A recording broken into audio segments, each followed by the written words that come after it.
081149090102 atau juga via SMS atau WhatsApp di 082239719102. Nah, menghilangkan stigma COVID-19 di Mimika, ke Dokter Leo, pengaruhnya sejauh apa? Ya, terima kasih Bung Kris. Jadi ya kita mesti tahu dulu stigma itu apa ya. Stigma ini adalah suatu pengetahuan yang negatif sehingga menimbulkan suatu kelakuan atau perilaku yang negatif terhadap apa yang kita yakini itu salah. Apa yang kita yakini salah? Salah, karena dia menyebabkan informasi-informasi, menyebabkan suatu hal-hal yang negatif di orang yang terlibat. Ini banyak terjadi kalau informasi yang kita dapatkan itu tidak benar. Kalau benar informasinya, maka perilaku kita juga akan benar. Seperti yang Bung Kris katakan tadi, kalau di rapid ada yang menyatakan positif, ada yang menyatakan negatif. Deteksi awal menuju ke pemeriksaan selanjutnya, yaitu swab. Swab adalah nilai pasti. Orang tersebut positif, berarti dikatakan orang tersebut mengidap virus COVID-19 yang kita bicarakan sekarang. Setelah swab. Rapid positif itu menyatakan orang tersebut ada terinfeksi sesuatu. Belum dikatakan terinfeksi virus COVID, tetapi bisa terinfeksi bakteri, bisa terinfeksi virus yang lain. Bisa juga. Tetapi kalau dia rapid negatif, bukan berarti orang tersebut bebas dari virus COVID tersebut. Kalau rapidnya negatif, kemudian dia punya tanda klinis seperti batuk, sesak napas, ada tanda-tanda seperti itu, biasanya kita konsultasikan ke ahli paru-paru, dan kalau mengarah ke arah COVID-19 dilakukan pemeriksaan swab. Nah, hasil swab inilah yang menyatakan bahwa orang itu positif atau negatif. Kemudian, kalau orang tersebut positif dan menunjukkan gejala-gejala yang mengkhawatirkan, orang ini harus dirawat di rumah sakit. Di kita di sini Rumah Sakit Umum Daerah Mimika. Kemudian kalau orang tersebut positif tetapi tidak punya gejala, itu dirawat di shelter, diisolasi di shelter sampai nanti dibuktikan 2 kali swab dia negatif, baru dipulangkan ke komunitas. Di komunitas ini apabila ada orang yang positif rapid, itu langsung dihakimi dengan menyatakan, oh orang itu positif harus dijauhi. Salah. Itulah perilaku masyarakat yang saat ini ada di kehidupan kita, sosial kita. Ini harus dihilangkan sehingga masyarakat bisa mengetahui sebenarnya penyebab penularan orang tertular COVID ini apa. Yang pertama adalah dari droplet. Droplet itu ketika kita berbicara seperti ini keluar ada percikan-percikan ludah atau disebut dengan droplet. Droplet ini apabila mengenai orang atau dia tersentuh dengan sesuatu yang mengandung droplet, kemudian orang tersebut memegang matanya, hidungnya, bibirnya, kemungkinan orang itu bisa tertular. Jadi kita mesti tahu dulu apa sih penyebab, bagaimana cara penularan COVID-19 ini supaya tidak memvonis orang lain. Jadi bagaimana caranya supaya orang tidak tertular? Makanya ada kehidupan yang baru setelah ini nanti. COVID ini tidak mungkin kita pungkiri akan hilang secepat kilat. Ini sama seperti penyakit HIV yang dulu. Orang dulu divonis HIV langsung dijauhi, langsung dihakimi, padahal salah. Ada diskriminasi. Ini tidak boleh dilakukan diskriminasi. Ketika orang dilakukan diskriminasi, maka akan terjadi orang yang penderita tersebut akan tidak mau melakukan pemeriksaan lagi. Sehingga apa? Ketika orang tersebut mengidap virus COVID-19 ini, dia tidak melakukan pemeriksaan, dia bisa menularkan ke sekitarnya apabila dia tetap pergi ke komunitas. Maka kehidupan yang baru, new life nanti adalah orang tetap pakai masker. Kemudian orang tetap akan jaga jarak, physical distancing, bukan sosial. Social distancing itu artinya komunitas kita tidak bisa berkumpul lagi seperti ke gereja. Kehidupan ini akan tetap ada gereja, akan tetap ada pergi ke masjid, akan tetap ada pergi ke tempat ibadah lain. Tetapi jarak kita akan dibuat jarak 1-2 meter per orang. Untuk apa? Iya, menjaga supaya tidak terjadi penularan. Sampai ditemukan obat yang pasti. Obat yang pasti dari COVID-19 ini apa? Atau vaksinnya apakah sudah ada atau tidak? Ketika ini sudah ada, maka mungkin social distancing sosial itu akan bisa seperti biasa lagi. Baik. Jadi mungkin itu dulu yang awal-awalnya, nanti ketika kita bisa berkembang. Dokter, tadi dokter bilang tentang hasil positif dari rapid. Ya. Nah, tapi ada juga beberapa yang mengatakan bahwa penggunaan diksi positif ini juga keliru, karena sebenarnya itu reaktif. Nah, tanggapan seperti apa? Reaktif maksudnya bagaimana? Setelah hasil dari rapid ini, bukan positif tapi reaktif. Ada beberapa artikel juga seperti itu. Oh iya, reaktif dan positif itu sama sebenarnya Bapak. Rapid reaktif. Reaktif itu kan tadi seperti saya katakan bahwa kemungkinan orang tersebut terinfeksi sesuatu. Bukan pasti dia COVID-19. Menentukan pasti atau tidak adalah dengan pemeriksaan swab tadi. Di negara-negara yang sudah maju, rapid ini tidak dilakukan lagi. Karena apa? Langsung dilakukan PCR, langsung dilakukan swab. Ada tanda-tanda gejala seperti batuk bering, seperti orang flu lah. Flu akan dilakukan swab.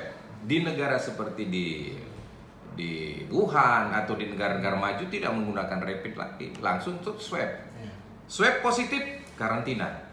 Swab negatif, silakan lanjut. Seperti di penerbangan di Cina sekarang, orang datang ke Cina dilakukan swab langsung.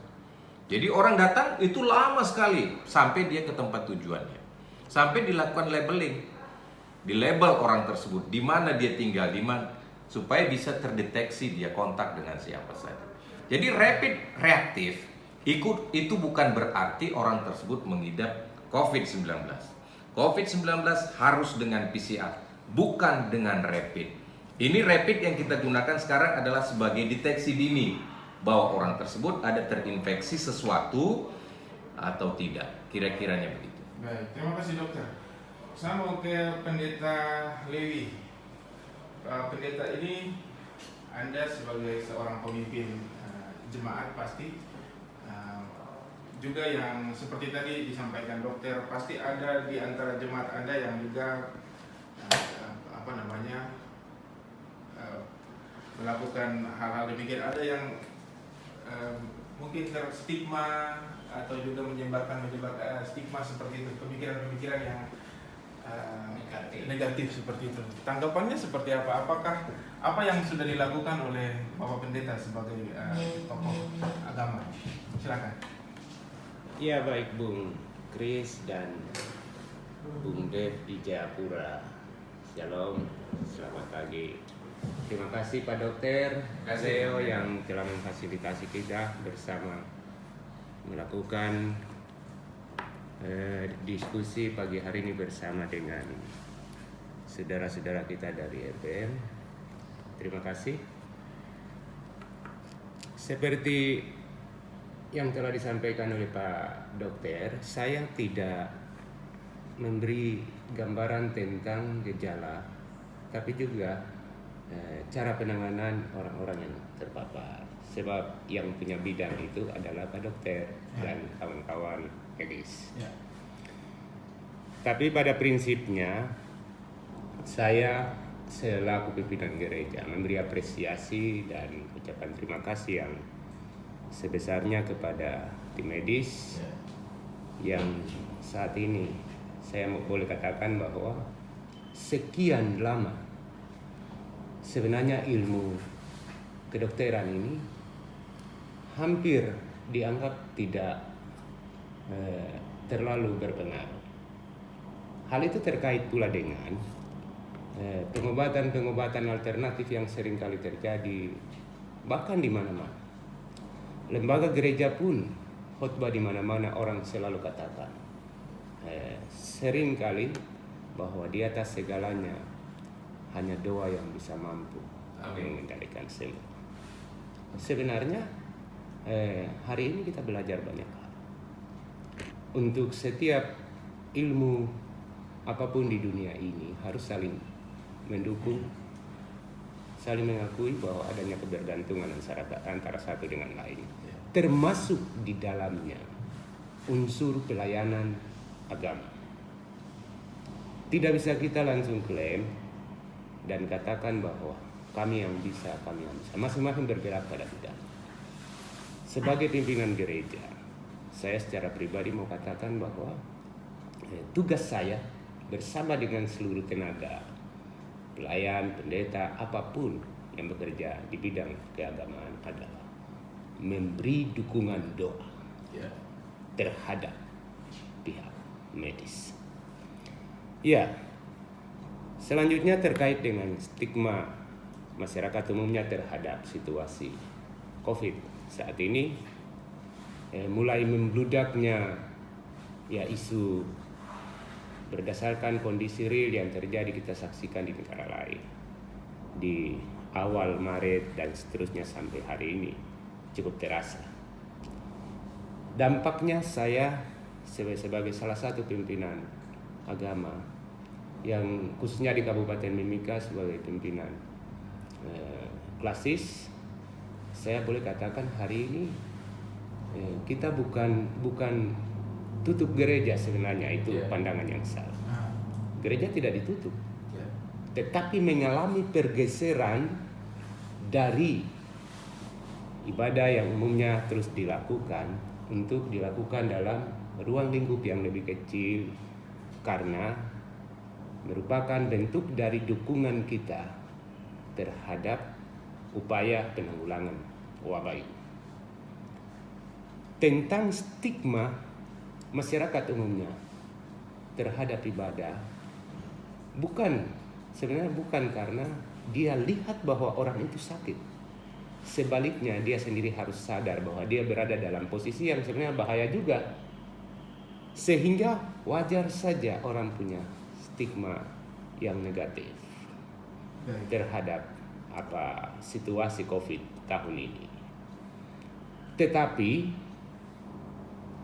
sebagai pimpinan gereja, saya juga rasa penting untuk memberikan edukasi bahwa stigma yang sebenarnya harus kita hindari adalah yang sangat berbahaya bagi diri kita sendiri. Melihat sesama orang yang terpapar sebagai orang yang harus dijauhi, dibenci, dan lain sebagainya. Cara penanggulangannya sebenarnya sudah sangat jelas.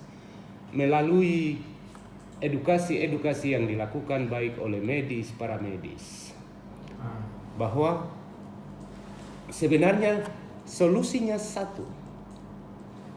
Yang pertama, masker, cuci tangan, dan lain-lain yang telah disampaikan oleh Pak Dokter tadi.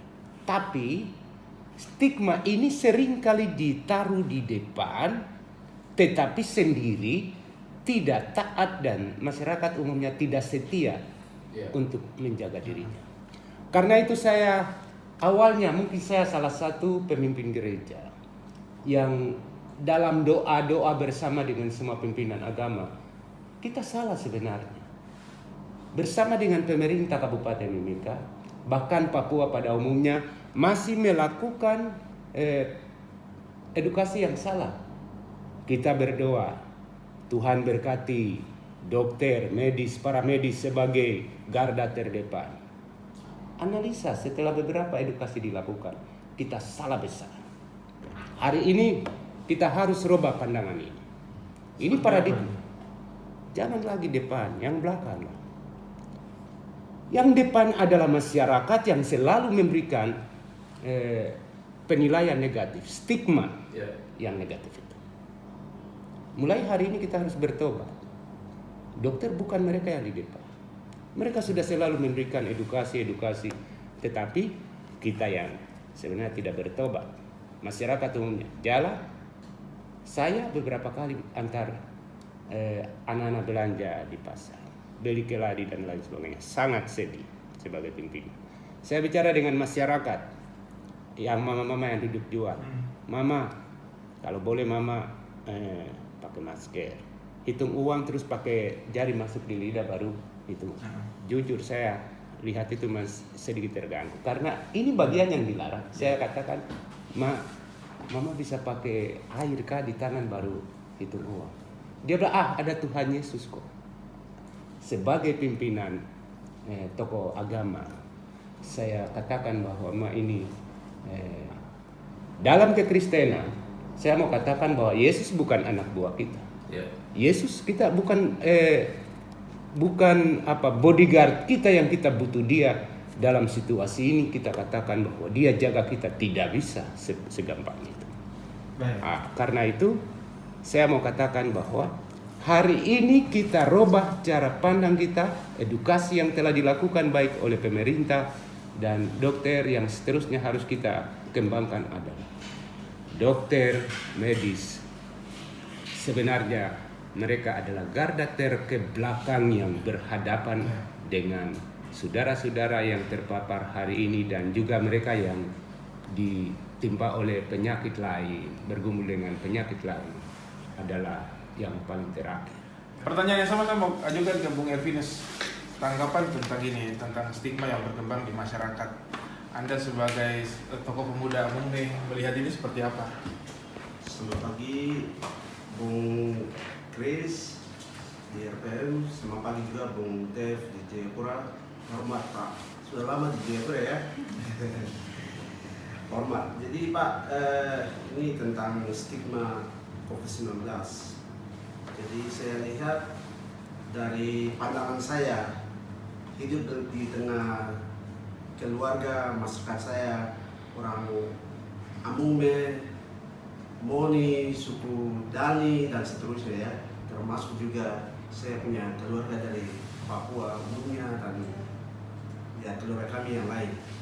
Jadi saya lihat itu memang apa yang terjadi di Timika dari pengalaman sudut pandang saya bahwa yang terjadi itu masyarakat ini mereka mau lihat dulu kejadian di depan mereka. Jadi apa yang mereka lihat itu bahwa belum melihat secara langsung orang yang dapat corona itu bagaimana, penanganannya itu bagaimana dari tim medis ke mereka. Seharusnya memang kalau dari ini mereka harus punya cara gaya pengertian yang lebih dalam, tapi biasanya memang masyarakat harus lihat secara langsung dulu. Kalau belum lihat secara langsung, mereka belum menganggap serius. Itu yang saya lihat dari kerumunan masyarakat yang sedang ada di Timika sekarang. Memang ada pembatasan social distancing, terus pembatasan waktu kegiatan dari jam 6 pagi sampai jam 2 siang. Banyak orang yang masih berkerumun, seperti mereka merasa seperti hari-hari normal. Nah, mereka melihat bahwa memang ini ada waktu jam 2, sudah tahu jam 2 itu sudah harus berhenti, tapi mereka terus melakukan kegiatan. Nah, waktu dapat mereka pulang cerita kepada keluarga, waduh saya tadi ketemu dengan tentara polisi di jalan, mereka suruh saya begini. Sudah ada yang sampai bahkan ambil jalan-jalan pintas. Nah, seharusnya ini masyarakat harus percaya bahwa ini penyakit sudah serius, sudah ada di Timika sini. Kita harus sadar bahwa penyakit sudah ada, sehingga apa yang dianjurkan oleh dokter terus dari pemerintah kita harus ikuti bahwa ya masalah penyakit corona ini serius. Jangan sampai kita dapat dulu baru nanti kita baring di rumah sakit, baru kita tidak bisa lihat anak istri. Ya, tidak bisa lihat anak istri selama 2 minggu atau sampai kita sembuh. Nah, itu kan sedih bagi anak istri kita, bagi kita sendiri juga, karena kita harus jaga jarak itu. Nah, sebelum terjadi apa-apa, tolong mari kita sadar seperti tadi dari penyampaian dari Pak Pendeta, kita menjadi garda depan. Bukan lagi tim medis yang menjadi orang garda depan. Mereka itu garda paling belakang. Setelah tidak bisa baru mereka yang akan menangani kita di rumah sakit. Nah, sehingga sebagai tugas tanggung jawab kita, mari kita cuci tangan. Ketika masuk ke contoh Diana, ke bank, ketika dari pihak keamanan mengatakan atau security bilang bahwa tolong cuci tangan, mari kita ikuti cuci tangan. Jangan bilang, saya ini disuruh cuci tangan untuk apa? Tidak boleh. Saya lihat ada beberapa masyarakat yang memang saya secara langsung ketemu, dan mereka bilang, selamat jabat tangan. Mereka bilang, anak, selamat siang. Saya bilang, minta maaf. Saya lipat tangan begini, mereka bilang, anak, kok kenapa begitu? Saya bilang, bukan karena apa-apa. Karena ini serius, sudah penyakit sudah ada di sini. Ini demi keselamatan saya, demi keselamatan mama, mari kita begini. Ya, mereka bilang, anak ada Tuhan, jangan takut-takut. Baik, Nah, baik. tapi tadi seperti Pak Pendeta bilang, ya Tuhan itu ada. Kita berdoa percaya bahwa Tuhan akan ini, tapi dalam ya kita juga mengatakan bahwa orang yang laporan. Kita bekerja sambil berdoa dan bekerja. Tanpa kita lakukan, tapi kita hanya berdoa sih tidak mungkin ya simsalabim terjadi. Sehingga mari kita lakukan apa yang diarahkan oleh tim dokter, pemerintah supaya kita ini menjaga kebersamaan, keselamatan bersama. Karena beberapa artikel yang saya ikuti itu proses untuk mendapatkan obat, menemukan obat itu masih dalam tahap studi, percobaan. Belum ada satu obat yang betul pasti bahwa ini akan menyembuhkan. Orang bilang dari Israel, dari Amerika, dari Cina sendiri ada ya temukan obat, tapi belum temukan obat itu. Sehingga jangan anggap remeh. Mari kita bersama-sama menjaga diri kita masing-masing, keluarga kita masing-masing, dan menjaga Timika supaya Timika itu bisa menjadi 0 kasus. Ya. Baik, baik. Itu yang kita harapkan untuk teman-teman yang kerja di Tembagapura, tolong menjaga keselamatan, menjaga distancing. Ya, karena apalagi Tembagapura tempat dingin, ketika kita menyentuh barang, dia bisa bertahan sampai 9 jam katanya. Penularannya seperti saya katakan tadi adalah via droplet. Droplet itu adalah percikan-percikan ludah atau percikan ketika bersin atau batuk yang dikeluarkan orang yang terinfeksi atau orang yang tidak terinfeksi. Orang yang tidak terinfeksi bisa saja dia flu, mungkin ada sesuatu alergen yang masuk ke dalam hidung. Jadi percikan ini kalau dia mengandung virus COVID, dia bisa menularkan. Misalkan ini percikannya ke meja ini, kemudian ada orang duduk lagi di meja ini, dia pegang tuh percikan, misalkan yang masih hidup, yang masih reaktif, kemudian dia pegang wajah, dia pegang hidung, dia pegang kucek mata, atau dia pegang mulut, masukkan makan sesuatu gitu, bahwa virus tersebut bisa hidup di sel yang hidup, sel mukosa namanya, selaput lendir di mata, selaput lendir di hidung, selaput lendir di mulut.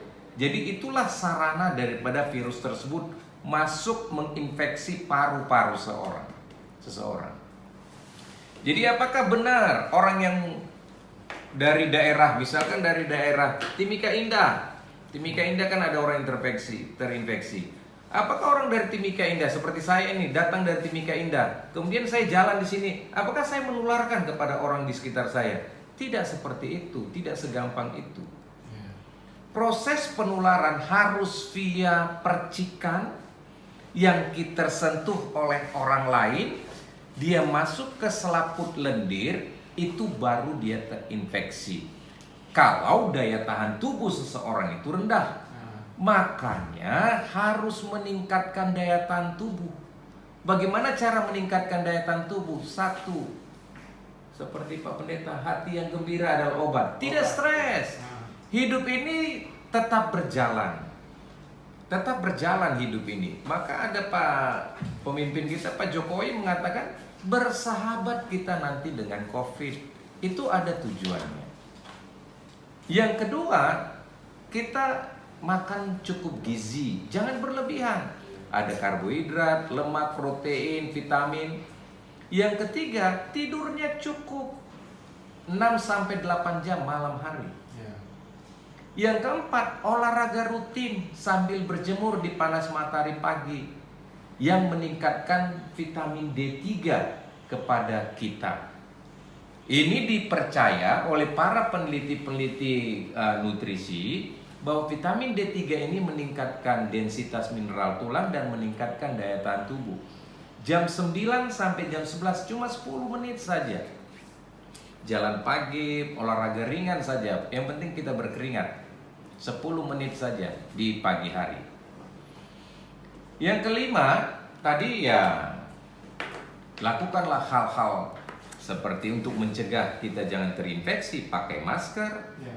kemudian cuci tangan dengan sabun sesering mungkin apabila menyentuh sesuatu. Seperti ini. Saya nanti pulang ke atau pulang dari sini saya akan pegang mungkin antis untuk membersihkan tangan saya. Sampai di hand sanitizer. Kemudian saya sampai di rumah sakit akan cuci tangan pakai sabun sebelum memegang pasien saya. Untuk mencegah supaya tidak tertular lagi, lakukanlah physical distancing kalau misalkan kita keluar rumah. Kemudian, ya ikutilah arahan pemerintah. Jangan kita melawan pemerintah punya aturan. Karena pemerintah itu kan Allah yang menunjuk. Baik. Di dalam kitab juga ada dikatakan begitu. Jadi Pak Bung Dev, itu tidak benar kalau orang berjalan itu menularkan penyakit. Yang menularkan penyakit adalah virus yang kita batukkan atau kita bersihkan. Kemudian pertanyaan dari yang berikutnya, ramalan virus ini akan hilang di akhir Juni. Akhir Juni ya Pak Bung Dev? Oh iya.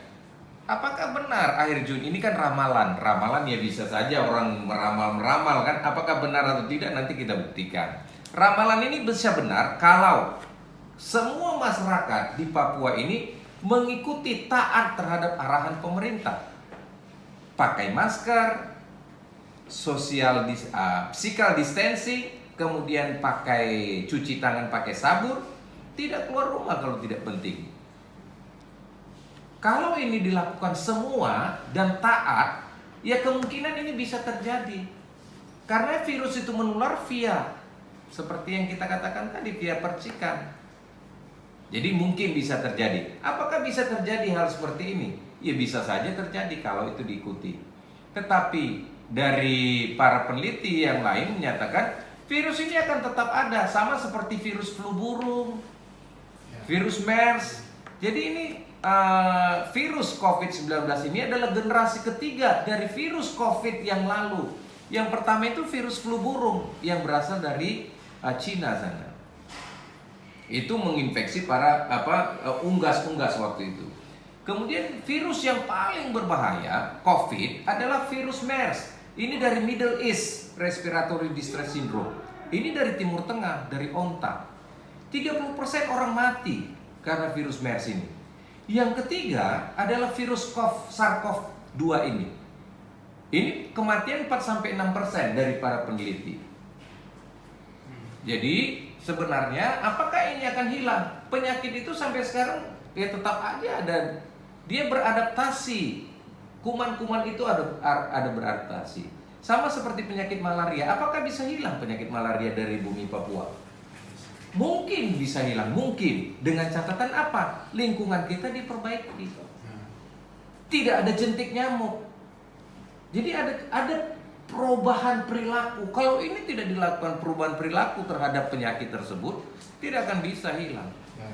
Jadi perubahan perilaku kita yang harus dicegah. Bersahabat. Pak Jokowi menyatakan bersahabat dengan COVID-19. Artinya apa? Virus ini tidak akan mungkin hilang kalau melihat perilaku masyarakat kita yang sulit sekali berubah. Sulit mau menerima, mau ikut aturan-aturan pemerintah. Jadi Pak Jokowi mengatakan bersahabat dengan COVID-19. Dengan cara bagaimana? Yaitu tadi pakai masker, physical distancing, rajin cuci tangan. Itu yang akan terjadi dan kita tingkatkan secara personal untuk meningkatkan daya tahan tubuh. Maka kita terhindar dari virus tadi. Mungkin itu yang saya bisa sampaikan Bung Dev. Semoga bisa puas. Siap. Siap Bung Dev.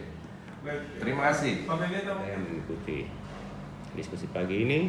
Pertanyaan yang sangat menarik. Tapi pertanyaan ini kayaknya lebih spesifik. Dari Bung Dev, kepada GKI. Saya mau katakan bahwa GKI bukan satu negara yang berdiri. Warga gereja adalah warga masyarakat. Warga masyarakat adalah warga gereja. Karena itu, secara khusus GKI mengikuti anjuran dari pemerintah, bukan karena takut kepada pemerintah. Ini pandangan yang keliru. Kalau di kalangan umum, orang katakan gereja takut kepada pemerintah. Bukan. Pandangan Alkitab orang Kristen umumnya, yang diimani oleh semua orang kekristenan, Roma 13 ayat 1 hingga 8 ya. Tiap orang harus takluk kepada pemerintah. Hal yang kedua, sebab jika tidak taat kepada pemerintah, maka dia tidak taat kepada Allah. Karena pemerintah itu ditetapkan oleh Allah. Tiga hal yang paling penting.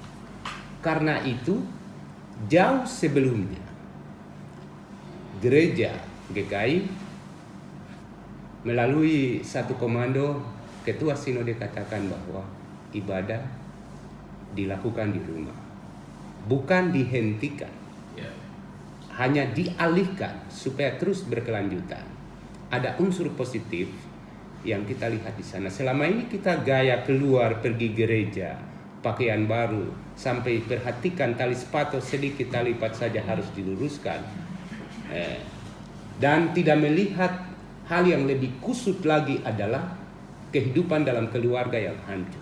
Selingkuh jalan terus, tapi orang pergi gaya ke gereja. Tetapi juga KDRT jalan terus, tapi pergi di gereja seakan-akan ada di dalam surga. Apalagi ya, korupsi jalan terus, tapi pergi di gereja seakan-akan tidak. Jangan kita melihat ini sebagai tindakan pemerintah, lalu kita, ini juga stigma yang sebenarnya salah. Memberikan stigma terhadap COVID. Kenapa COVID begini? Benar, COVID membatasi orang yang malas pulang ke rumah, supaya sekali-sekali dia kembali selesaikan tugas-tugas di rumah. Jangan bicara tentang kebahagiaan di luar, tetapi di dalam tidak. Kami karena itu GKI secara khusus sampai dengan hari ini kami bisa dapat buktikan bahwa ibadah-ibadah luar biasa. Kami berharap, bukan berharap, kami percaya bahwa pasti gereja lain mengalami hal yang sama. Hari ini banyak keluarga yang boleh berkata, dalam lingkup kami khususnya setelah 1 bulan full kami lakukan ibadah di rumah. Mungkin ada yang sedang bingung, mau layani pimpin doa saja susah, karena selama ini semua tergantung kepada pendeta. Tapi dengan adanya situasi ini, maka saya mau katakan bahwa pandangan GKI terhadap anjuran dari pemerintah adalah melaksanakan sebenarnya amanat dari Tuhan. Dan selama ini sebagai pimpinan agama khususnya pendeta bersama dengan mungkin barisan para pendeta di seluruh dunia ya, kita gampang sekali katakan khotbah bagian Roma 13 itu ya, semua orang katakan masyarakat harus taat kepada pemerintah. Tetapi belum pernah kita dididik oleh satu peristiwa yang membuat kita menunjukkan ketaatan dan kesetiaan kita kepada pemerintah. Sepanjang perjalanan hidup sejarah di dunia ini, wabah satu kepada wabah berikutnya, wabah yang dianggap paling menakutkan adalah HIV/AIDS. HIV/AIDS boleh, jika orang kena maka bisa dicap bahwa karena aibnya, karena kita tahu gejalanya, tapi juga karena melalui darah dan lain sebagainya. Dua hal ini yang selalu menjadi. Tetapi penyakit yang satu hari ini sulit. Sekarang kan lagi tren orang katakan bahwa ini bukan aib, benar, saya setuju.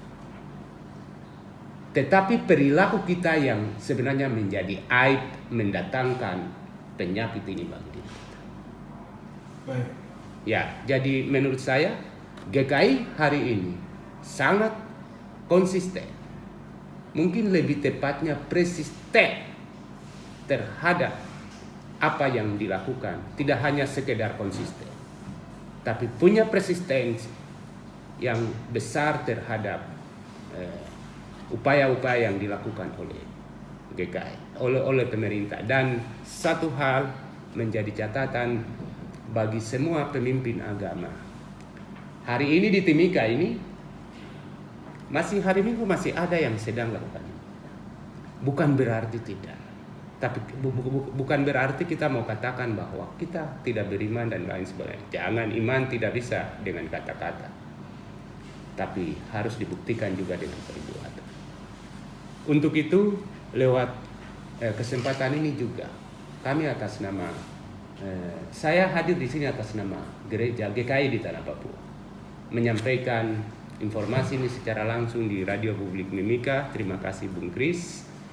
Kami memberi dukungan yang full terhadap para nurse, dokter, suster, mantri, dan setelah ini saya bersedia untuk meneruskannya melalui pamflet yang akan disampaikan bahwa GKI bukan mengambil alih tugas pelayanan medis, tetapi ada di belakang medis, memberi dukungan doa bersama seluruh orang Kristen, seluruh agama, seluruh gereja di dunia ini. Jadi tugas kami hanya mendukung dan mengikuti anjuran bersama pemerintah. Jangan hanya kita katakan kita seringkali berdoa. Pak Dokter, satu hal. Hari ini kita belajar juga. Kita sering berkhotbah dengan berapi-api bahwa hanya di dalam Tuhan segala proses pemulihan terjadi. Akhirnya kita memberi doktrin yang berlebihan. Orang hanya bersandar kepada Tuhan, tapi tidak bisa pergi berobat. Artinya tugas kita berdoa. Tetapi tugas dari pasien adalah kau pergi periksa jika sakit. Yang lebih parah lagi hari ini adalah pengobatan alternatif menjadi sesuatu yang sangat tren dan menghilangkan posisi atau menggeser posisi dari medis itu. Karena itu melalui virus ini kita belajar untuk memahami Tuhan hendak berbicara dan mengembalikan porsi yang sesungguhnya kepada nurse dan para medis untuk melihat atau mengembalikan porsi yang hampir selama ini hilang. Baik Pak Pendeta. Ya, terima kasih untuk Pak Dokter dan Pak Dev, Bung Dev. Pada prinsipnya GKI memberi dukungan terhadap pemerintah bukan karena takut pemerintah, tetapi itu adalah kewajiban untuk mendukung pemerintah, mendukung para nurse dan medis untuk tujuan kita bersama. Kita kasih nol barang ini dari bumi Papua. Anak-anak muda mengerti. Jangan sampai ada suatu perilaku-perilaku yang membuat virus ini makin menyebar ke masyarakat. Memang korbannya adalah orang-orang yang punya penyakit-penyakit komorbid tadi. Jantung, paru-paru, hati, kencing manis, ginjal, kemudian ada orang obesitas. Ini akan pergi. Yang kekurangan vitamin D3, teorinya juga akan pergi. Jadi tolong anak-anak muda mengerti, jangan sampai orang tua kita akan pergi, meninggal karena perilaku kita. Jadi orang-orang tua kita, nenek kita, saudara kita, tetangga kita akan meninggal karena perilaku anak muda ini. Anak muda ini memang dia tidak ada gejala, tetapi dia membawa penyakit kepada orang lain. Kasihan orang lain tersebut. Kalau dia memberikan berkat kepada orang lain, itu ada pahalanya. Tetapi kalau dia memberikan penyakit kepada orang yang mengakibatkan orang itu meninggal, itu dosa. Jadi mari anak-anak muda yang punya daya tahan tubuh tinggi, tetaplah ikut aturan pemerintah. Di Korea, lockdown itu tidak dilakukan. Kenapa? Masyarakat Korea itu taat terhadap himbauan, taat terhadap aturan yang diberikan pemerintah. pakai masker, jaga jarak, cuci tangan. Itu dilakukan di Korea sana. Tidak ada cerita lockdown. Hidup tetap berjalan, bisnis tetap jalan, orang mencari hidup tetap jalan. Tetapi penyakit bisa diminimalisasi. Kenapa di Indonesia, kenapa di Timika tidak bisa dilakukan? Karena masyarakat Timika mungkin sulit untuk dengar-dengaran sama perintah pemerintah. Kalau perintah pemerintah ini tetap diikuti, maka tidak perlu kita lockdown, tidak perlu. Kenapa perlu lockdown? Ya karena kita nggak bisa mengikuti. Jadi ya Pak Bung Jimmy, stigma yang berdampingan dengan COVID ini, ya kita harus mengerti dulu tujuannya apa, supaya kehidupan ini berjalan. Tidak bisa orang-orang akan stres. Ketika orang di rumah saja itu stres. Perilaku ibu-ibu sekarang kalau di media sosial, coba lihat, dia pakai cantik-cantik, mau kemana ibu? Enggak kemana-mana. Karena apa? Sudah ada perubahan perilaku, tidak kemana-mana, tapi dia bersolek atau segala macam. Iya kan Bung Dev kan? Ada saja yang sudah seperti itu. Sudah ada gangguan-gangguan jiwa namanya. Karena orang sudah bosan di rumah ini. Cantik orang rumah. Begitu. Jadi tolong masyarakat. Iya. Jadi Biasa di rumah. teman-teman masyarakat Timika tetap ikutilah arahan pemerintah. Kalau pemerintah katakan pakai masker lah. Saya begini bukan berarti tidak pakai masker. Ada masker saya ada. Tapi karena kita berbicara di sini, ya saya tidak, supaya suara juga lebih keren ya Bung Dev ya, supaya lebih bagus. Iya, supaya masyarakat mengerti bahwa masker itu untuk semua. Kalau dulu ada katakan bahwa masker itu orang sakit, sekarang tidak. Orang sehat pun harus pakai masker. Supaya mencegah orang itu tidak tertular dari orang yang mungkin. Tapi stigma tidak boleh ada. Orang penyakit bukan berarti saya di rumah sakit, mungkin aja ada orang yang sakit apa. Ada orang sakit yang COVID mungkin. Saya kan tidak melakukan pemeriksaan swab tadi. Swab itu dilakukan di RSUD. Saat ini RSUD sudah siap melakukan swab 100 per hari. Artinya apa? Artinya masyarakat yang ada gejala, datanglah ke RSUD. Gak usah takut. Kalau kita sudah diketahui positif, gak usah kita takut, oh saya positif. Saya bilang gak usah, ngapain. Semua penyakit ini bisa kena kepada siapa saja. Pak Pendeta sudah katakan tadi bahwa penyakit ini bukan aib. Ini bukan aib. Ini sama seperti penyakit flu biasa saja. Sama. Cuma penyakit COVID-19 flu-nya lebih berbahaya. Karena apabila orang yang terinfeksi itu yang punya komorbid penyakit jantung, paru-paru, hati, kencing manis, ginjal sama obesitas, itu bisa akan check out dia dari dunia bersadar. Check out. Pulang ke rumah Bapak. Jadi tolong teman-teman, anak-anak muda terutama, jangan anggap enteng, jangan cuek terhadap aturan pemerintah. Dengarkan apa yang arahan pemerintah dan cari tahu ini COVID-19 bagaimana cara penularannya, bagaimana cara pencegahannya untuk mencegah stigma ini terjadi supaya tidak timbul di dalam masyarakat. Satu, pemerintah harus counter. Media-media seperti Radio Publik Mimika ini harus counter, harus memberitakan hal-hal yang benar supaya masyarakat tahu, oh itu yang benar. Kadang-kadang ada yang dipolitisasi lagi. Di negara Indonesia bagian barat ini dipolitisasi, ada orang-orang yang punya kepentingan. COVID ini dibuat jadi bahan politik. Ini untuk apa? Hanya untuk kepentingan politik. Saya kurang setuju kepada mereka itu. Jadi mari kita beritakan yang benar tentang COVID-19, publikasikan ke media sosial kita. Saya selalu mempublikasikan apa yang harus dilakukan, bagaimana cara meningkatkan daya tahan tubuh. Jangan jauhi orangnya, jauhi penyakitnya. Bagaimana caranya? Pakai masker, cuci tangan, jaga jarak dengan orang. Protokolnya begitu. Sampai di rumah harus mandi. Jadi saya di rumah itu bisa 2-3 kali sehari mandi. Kalau semakin sering saya dipanggil ke rumah sakit, semakin sering saya mandi. Harus itu. Supaya apa? Tidak menularkan kepada orang di rumah. Saya anggap saya kalau sudah keluar, saya sudah terinfeksi. Itu anggapan saya. supaya orang yang di rumah tetap sehat.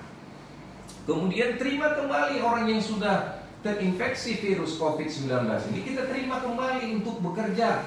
Dia misalkan sembuh, sudah sembuh dari COVID-19, itu berarti 2 kali swab dia dinyatakan negatif.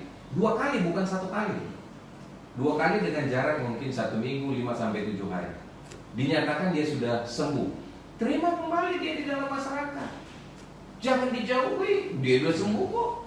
Kenapa mesti dikucilkan orang yang sudah sembuh dari penyakit? Dan berikan waktu, berikan corong kepada mereka yang sudah sembuh. Mungkin RPM akan memanggil orang yang sembuh, mungkin Bapak, untuk bersaksi di sini. Dan lakukan terima kasih kepada petugas medis di Rumah Sakit Umum Daerah Mimika sana. Mereka yang berjuang untuk menyembuhkan mereka di situ. Lama pengobatan COVID ini bisa sampai 1 bulan. Kalau dia cepat ya mungkin 3 minggu, 2 minggu sampai 3 minggu. Kalau dia lambat bisa lebih dari 1 bulan. Dan harus ada tindakan pemerintah kepada orang yang membuat stigma. Kalau tidak ada tindakan pemerintah, dibiarkan begitu saja, nah ini jadi akan enak mereka. Ya, jadi mungkin begitu Bung Jimmy di Nawaripi, stigmanya harus hidup berdamai dengan COVID, ya seperti itu ceritanya. Tetapi anak-anak muda tolong bantu orang tua kita supaya bisa tetap menikmati masa-masa tuanya. Satu yang terakhir saya dokter, Ya. Stigma ini terjadi karena mungkin kurang pengetahuan. Iya, benar. Apa yang sudah dilakukan oleh IDI untuk ini? Sosialisasi atau apa mungkin? Iya, ini dari awal kita sudah berbicara tentang COVID ini. Sebelum ada kasus COVID ini, IDI sudah datang ke bandara, sudah jalan ke pasar mama-mama, ke pasar lama di sana. Kemudian kita bicara tentang apa penyebab COVID ini, bagaimana cara pencegahannya. Sudah lama kita beritahukan. Dan di media sosial saya sendiri pribadi, saya sudah beritakan di komunitas WA, misalkan sama Pak Pendeta, saya kan satu komunitas WA sama Pak Pendeta, saya beritahukan. Di gereja saya juga, saya beritahukan bagaimana cara pencegahannya. Ada juga teman kita yang terinfeksi, saya beritahu tetap kuat, tetap semangat, karena hati yang gembira adalah obat. Jangan pernah patah hati, jangan pernah khawatir. Karena dengan kekhawatiran menurunkan daya tahan tubuh, nggak ada gunanya. Kalau kita mau hidup menikmati masa-masa hidup kita yang lebih panjang, menikmati karya Tuhan, ya kita mesti melakukan hal itu. Mungkin gitu. Baik, Bung Dev.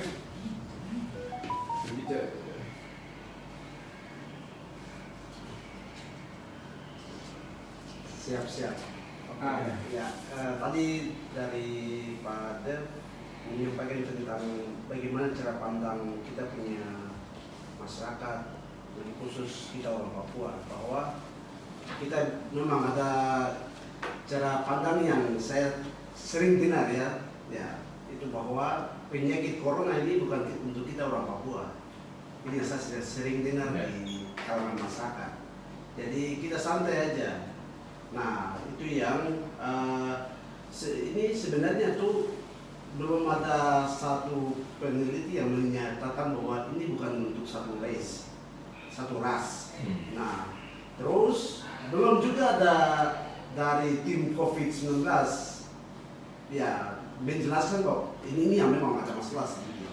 Seharusnya dari tim COVID-19 kadang-kadang ya, data ini memang keras. Saya juga tidak kerasihan si pasien, tapi mungkin asal itu mungkin masyarakat belum dengar bahwa ini orang dari Manado, dari Batak, dari Papua. Saya pikir ini belum ada, sehingga mereka melihat bahwa penyakit ini bukan untuk orang Papua. Nah, tapi sebenarnya belum ada, tadi saya bilang belum ada penelitian yang menjelaskan, sehingga kita perlu menjaga kewaspadaan itu.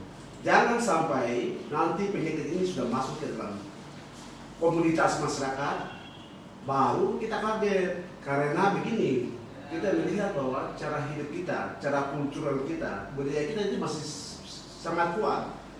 Sehingga kalau ketika itu masuk ke kita punya komunitas, akan fatal sekali. Karena dalam satu tempat tinggal itu, satu rumah itu terdiri dari yang paling minim 3 keluarga. 3 keluarga itu baru istri suami, belum anak cucu, tete, nenek dan seterusnya. Nah, sehingga masalah sosial kehidupan masyarakat kita itu memang saya jalan lihat di kota ini memang sangat bahaya ketika kalau corona masuk ke kita punya masyarakat. Dari satu masyarakat pindah minum kopi di tempat lain lagi. Dari contoh dari Jayanti ke Timika Indah, dari Timika Indah hal yang sama dalam satu hari itu dia kunjungi sekitar 10 sampai ya paling minim 6 tempat sampai 10. Sehingga kalau kena di masyarakat penyebarannya akan sangat berbahaya. Sehingga tolong Bapak Ibu yang ada di luar, yang ada di gunung, di lembah, di bagian pantai, ingat bahwa apa yang dikatakan dari pemerintah untuk menjaga diri, pakai masker, cuci tangan, ya pakai social distancing tetap ini. Kalau tidak bisa, saya juga ada kasih tahu ke saya punya masyarakat bahwa tidak usah pergi-pergi ke kota. Kita pergi masuk ke hutan, kita bikin ya rumah di sana, punya rumah jadi bikin kebun saja. Ya, karena sebenarnya kalau kita bikin kebun, kita tidak lagi sering ke kota. Ya, kalau dari pergi ke kota datang berarti harus cuci tangan, pastikan bersih, baru masuk gabung dengan grup komunitas tersebut. Sehingga kita menjaga kita punya ya kumpulan kelompok masyarakat itu tetap sehat. Supaya jangan sampai satu orang yang pergi ke kota datang tanpa cuci tangan, ya dia langsung masuk ke komunitas. Satu komunitas itu 10 orang mati semua. Mati maksudnya itu jangan sampai sakit, sampai sakit. Lepas sakit. Jadi itu yang saya sampaikan. Memang di sini data saya belum pernah ya lihat. Kalau mungkin saya sebelumnya saya kerja di rumah sakit punya akses untuk masuk ke rekam medik, bisa lihat bahwa data ini begini. Sehingga saya belum punya data yang menyatakan bahwa orang Papua itu yang kebal terhadap COVID-19 ini.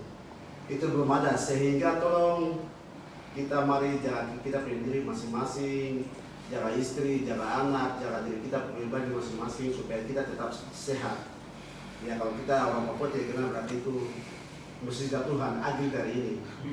Amin. Iya, pakai bahasa mume. Oh ya, bahasa. Mungkin nanti di closing statement saja sekalian. Siap. Itu kalau saya pribadi memang kalau ini saya sampaikan pesan-pesan itu ke masyarakat saya pakai bahasa. Saya pribadi ya, saya belum pernah karena bukan tugas tanggung jawab saya belum punya SK untuk menyampaikan secara luas. Kalau sebelumnya saya di Caritas, RSMM, saya pakai bahasa apa saja itu kan tanggung jawab saya, SK saya jelas. Sehingga orang lihat juga ini dia punya pekerjaan. Kalau sekarang saya bikin subjek kumpulan keluarga, Bapak Ibu lihat dong, tolong ya pakai masker dan ya anda tuh akan itu ini lihat yang kori dapat dia kamu terus saya juga pakai bilang bahwa cuci tangan awal boleh ini nggak mau karena awal orang bilang sama awal sentuh sesuatu awal punya kita sudah dapat dia ya anda kan sebelum awal sentuh mulut atau hidung atau ini perlu cuci tangan. Nah itu pandangan-pandangan itu selalu saya kasih tahu. Tapi masyarakat benar-benar ini terlalu lama ini kira capek juga ini. Ini omong kosong kan pemerintah ini, tahu apa ini data naik terus ini. Tapi itu benar ya, tolong ini ada orang tua di luar sana, anak-anak muda seperti tadi pesan dokter, tetap di rumah, jangan aktif terus, jalan terus, jangan kumpul-kumpul terus ya. Ini kita waktu paling bahaya, waktu yang masih belum ada obat. Jadi mari kita jaga kita di masyarakat supaya tidak terjadi penyakit. Baik, terima kasih. Bung Dev sudah di penghujung jumpa kita dan ya sebelum kita tutup mungkin saya minta himbauan atau closing statement dari dua narasumber lainnya. Dari Bapak Pendeta Liwi, silakan. Terima kasih Bung Kris. Sebagai closing statement dari saya mewakili gereja GKI secara khusus ya. Pertama apresiasi kepada Bapak Dr. Leo Shalom atas upaya hari ini kita bisa dapat menyampaikan edukasi melalui radio Mika. Bung Kris, terima kasih. Sebagai catatan kesimpulan bahwa GKI khususnya di Kabupaten Mimika memberi dukungan penuh terhadap pemerintah Kabupaten Mimika untuk penanggulangan dan jangka waktu yang ditetapkan mereka. Jika nanti kedapatan kalau ada hal-hal yang bertentangan di lingkungan gereja bagi anggota saya, maka hal-hal itu saya tidak akan minta. Tapi sampai sejauh ini, sejak awal mulai start, kami tetap mengikuti juga terhadap keputusan pimpinan pemerintah. Kedua, dukungan kami terhadap para nurse dan seluruh medis. Kami punya prinsip satu, tugas kami jelas, hanya memberi dukungan doa, dan hampir setiap minggu, setiap harinya terjadi di dalam berbuat. Tugas kita hanya berdoa supaya Tuhan beri kekuatan bagi petugas medis dalam melaksanakan tugas, terutama kesehatan, jaminan kesehatan diberikan oleh Tuhan bagi mereka untuk menghadapi wabah ini dengan tugas dan talenta yang diberikan Tuhan. Apresiasi khusus untuk kami sebut dengan hormat Bapak Bupati Kabupaten bersama dengan Bapak Wakil dan seluruh jajarannya yang boleh katakan secara mendadak juga menerima amanah tugas yang diberikan oleh masyarakat kepada mereka, negara, yang cukup memberi dukungan yang hebat. Semua ini terjadi di luar kita punya. Kami berdoa bersama dengan semua gereja di dunia dan di Kabupaten Mimika secara khusus terhadap masyarakat. Tugas kita semua hari ini mendukung medis, hanya berdoa supaya semua orang pemulihan bagian sakit dan sedang sehat-sehat ini jangan masuk ke situ. Lalu bagian yang paling akhir, terima kasih Pak Dokter, tolong ditanyakan kepada ini, bahkan siapa saja. Hari ini kami satu hal yang saya atas nama pimpinan gereja di Kabupaten, terima kasih bahwa masyarakat Kabupaten Mimika berdasarkan pengamatan kami secara saya ini kerja, tapi belum tentu saya cebok kotoran dan masyarakat saya di kabupaten ini yang boleh katakan cukup tidak bisa saya lakukan ya. Tapi berdasarkan pengamatan saya dan beberapa kesaksian wabah secara global, bahkan secara khusus di RSU dan Pasirlina, rumah sakit rujukan lainnya, hari ini saya bagaimana bisa dapat melihat, menyaksikan, mendengar, mengikuti seorang suster mantri dapat mengatur pasien, bahkan sampai kotorannya pun dapat. Bagian ini sebenarnya membuat kita menjadi malu untuk turut menjaga, berjuang bersama supaya saudara-saudara kita, para dokter, mantri suster juga bisa bersuka cita bersama kita dari Mimika, untuk Bukit Mimika, untuk kita semua yang ada di rumah. Mohon maaf jika ada yang kurang, tapi yang kurang kami percaya akan dilengkapi oleh Bapak Ibu yang memperhatikan kesehatan. Terima kasih Pak Pendeta. Saya Pak Pendeta silakan singkat saja. Tambahan singkat ya, tadi saya belum berbicara berkaitan dengan kerja masyarakat. Ini ada satu pekerjaan rumah yang mungkin kami semua sebelumnya itu serius melihat sebelum COVID-19 ini itu sebelum ada di Timika. Nah, kasus evakuasi, masyarakat yang evakuasi sementara dari Banti ke Timika itu, saya melihat sejauh ini pemerintah ketika masuk corona ini mereka sudah melupakan pekerjaan rumah yang sudah ada. Itu pandangan yang saya lihat bahwa, dan yang sekarang berkeliaran kebanyakan juga itu masyarakat kami dari Banti. Ya, yang kemarin tak turun dari Kampung Pitawa, dari Banti satu, lantai 2, Kibeli. Kasihan mereka tidak punya tempat yang jelas. Dalam satu pos itu ada 6 seperti keluarga, ya. Terus satu rumah mungkin terdiri dari 10 kakak keluarga, sehingga saya meminta kepada, kalau jika ada Freeport yang mendengar sini Kalimantan Freeport, tolong sampaikan pesan ini, bahas di tempat kerja, juga untuk pemerintah yang sedang mendengar. Ini masalah serius, masalah ya HAM. Sehingga saya menitipkan bahasa ini supaya kita bahas bersama. Sehingga bagaimana untuk mencari solusi yang baik untuk kita punya masyarakat yang kemarin evakuasi dari Tembagapura ke sini. Karena ya, saya ini ke kampung di atas, saya punya orang tua punya tempat kos saja satu tempat itu ada tempat kakak keluarga. Baru di situ anak muda banyak. Baik. Nah, yang paling biasa berkeliaran saya punya anak muda ini. Saya kasih tahu juga sulit karena mau mereka tinggal di tempat itu juga tidak nyaman, tempat kecil. Hanya untuk tidur baru mereka datang. Nah, tolong ini yang saya ini sampaikan supaya kalau ada yang mendengar nanti tolong dibahas di tempat di mana kalau ada bisa mencari solusi. Terima kasih banyak. Ini tambahan pesan saja. Baik, yang terakhir Pak Dr. Leo, silakan. Iya, terima kasih. Tadi ada yang saya belum sampaikan mengenai apa yang dilakukan IDI. IDI sudah melakukan pembagian masker juga kepada masyarakat. Ada sekitar 3.000 masker yang terus bantu ke masyarakat. Cuma ada masyarakat yang tidak mau terima.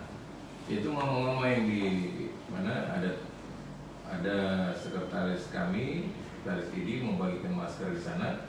Kemudian mama-mama bilang ya seperti yang Bapak bilang tadi, Pak Elvin Sumali tadi katakan.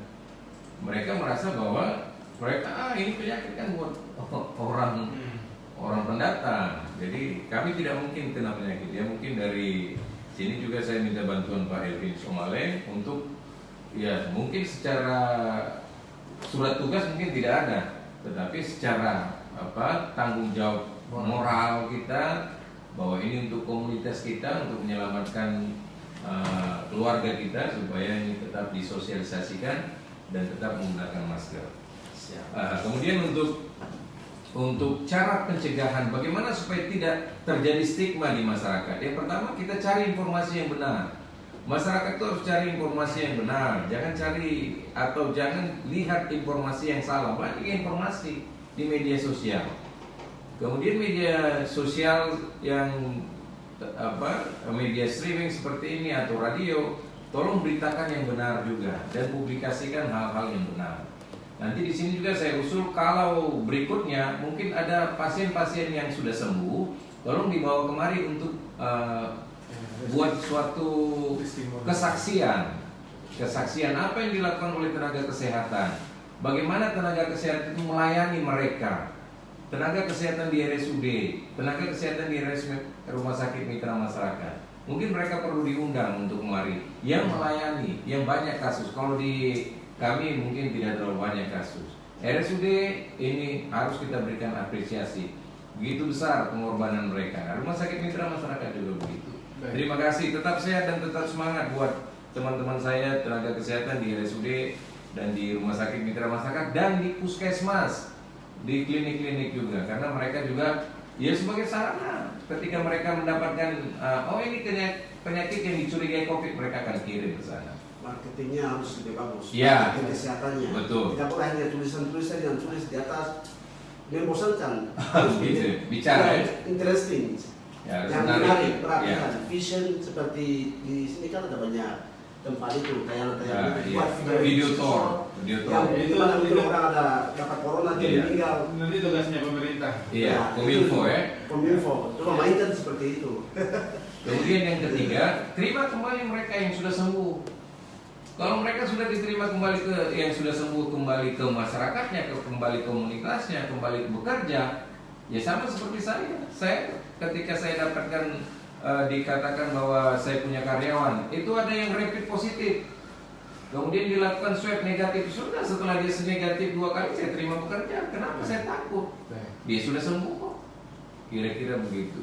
Kemudian harus ada tindakan dari pemerintah terhadap orang-orang penebar hoax, terhadap orang-orang yang memberikan stigma, supaya ini ada pembenaran apa yang harus Apa yang harus mereka ketahui? Harus dibina masyarakat yang tidak menerima. Kenapa? Apa alasannya? Jadi ya akhir kata saya ucapkan terima kasih kepada pemerintah daerah, pada Bapak Bupati dan Bapak Wakil Bupati serta jajarannya, kemudian tim Satgas Covid, dan kiranya semoga apa yang menjadi usaha kita ini bisa berhasil. Covid-19 bisa kita tekan. Kita hidup berdampingan dengan Covid. Belum tentu dia bisa hilang dari bumi Mimika. Tidak akan hilang dari bumi dunia ini. Terima kasih. Amunongo, Nimawitimi, Tuhan Yesus memberkati.